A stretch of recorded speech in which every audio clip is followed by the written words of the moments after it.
बड'फा उपेन्द्रनाथ ब्रह्मनि 35थि थैनाय सान बेखौ जोंनि दिनै खैराबारिनि मुंख्लं गार्डेनाव गाजा गोमजायै फालिदों।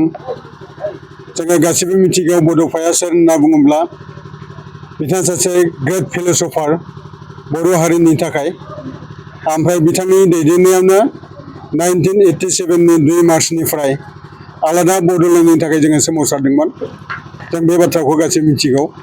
आरो बिथाङा क'क्राझार दतमानि बे बरागारि गामियाव जोनोम मोननानै गावनि गामिनि गुदि फरायसालियाव फरायना शक्तिग्राम हाई स्कुलनिफ्राय बिथाङा मेट्रिक आनजादाव गाखोदों।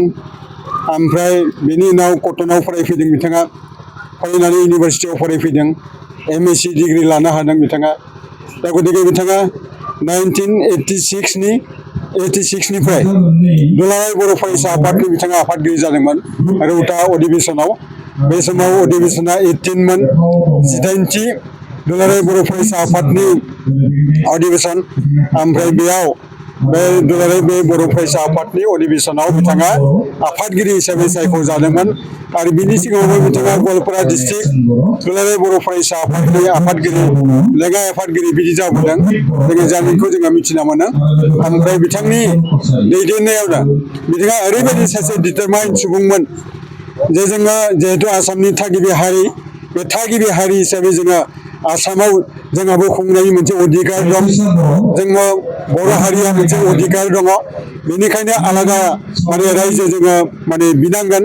आरो बिथांनि नेतृत्वआवनो जोङो दुलाराय बे बर' फरायसा आफादा बै समाव 1987नि 2 मार्चनिफ्राय आलादा बड'लेण्डनि थाखाय जोङो सोमावसारदोंमोन।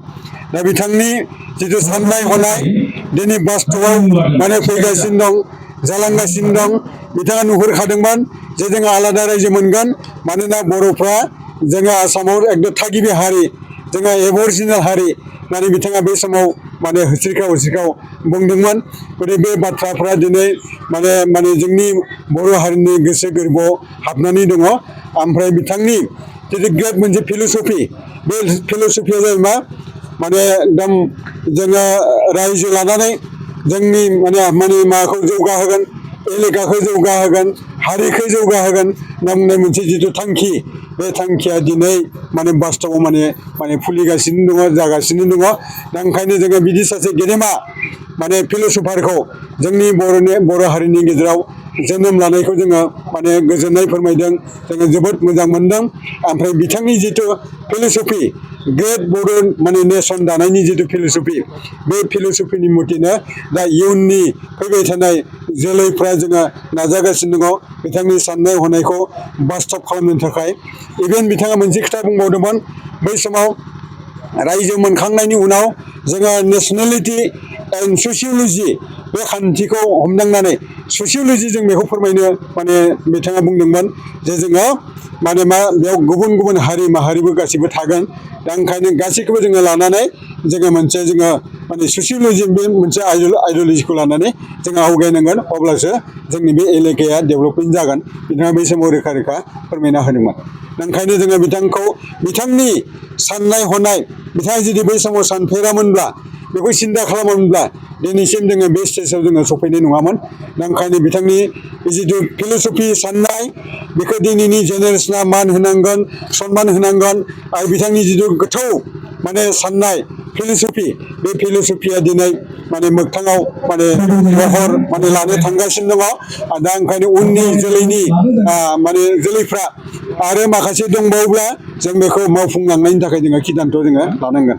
दा ओंखायनो दिनैनि बे समाव जोङो गोसोखांदों मानगोनां बड'फा उपेन्द्रनाथ ब्रह्मनि जितु सान्थौ, बेखौ जोङो गोसोखांदों। आरो खैराबारि ओनसोलावबो 1987नि 2 मार्चनिफ्राय सोमावसारनायाव जों गासै 47 जन सुबुङा मुंख्लं जादोंमोन। बे सोमावसारनाय समाव बिथांमोनखौबो दिनै जोङो गोसोखांदों, जोङो दुखु फोरमायदों बिथांमोननि मुङावबो। आरो बिथांमोननि आत्माया जाहाथे सोरगोआव आलो गोजोनै थायो, जों बेखौ इसोरनि खाथियाव जोङो आरज गाबदों। बड'फा उपेन्द्रनाथ ब्रह्मनि जिउमाया जाहाथे सोरगोआव थानानै जोंखौ बर हरबाय थायो। बिथांनि जितु साननाय हनाय, बेखौ जाहाथे जोङो मावफुंनो हायो, बिनि थाखाय बर हरबाय थायो। जों बेखौ आफा इसोरनि खाथियाव जोङो आरज खालामहरदों। ओमफ्राय दिनै खैराबारि ओनसोलनि छात्र छात्री गोरों गोरा इन्टेलेक्सुवेलफ्रा मोखां गानहोनाव फैनानै जोङो बिथांखौ जयै गोसोखांफैनायनि थाखाय आङो बे ओनसोलनि रायजो राजा आइ आफामोनखौ साबायखर बावनानै आं बेखिनियावनो फोजोबबाय खुलुमबाय।